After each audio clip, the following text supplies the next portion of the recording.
1-minute explanation of the topic, debtors versus creditors.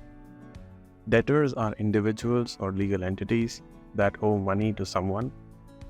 If you have a business, in your business, debtors owe you money. Debtors are current assets. Credit sales create debtors. Discount is provided to debtors. A provision is usually required for debtors. They are also called trade debtors or trade receivables. They are also known as accounts receivable. Creditors, on the other hand, are individual or legal entities to whom money is due.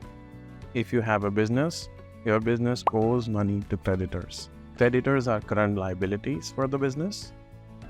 Credit purchase creates creditors. Discount is received from them. Provision is not required for creditors.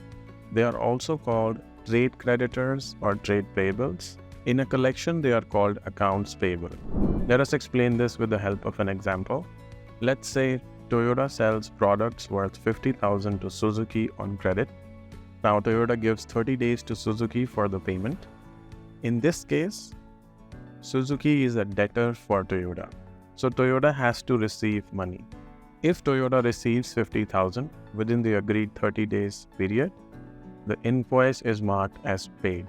Let us explain creditor with the help of an example. It is just the opposite of the previous example. Let's say Suzuki purchases products worth 50,000 from Toyota on credit. Now Suzuki agrees to pay back Toyota within 30 days. In this case, Toyota is a creditor for Suzuki.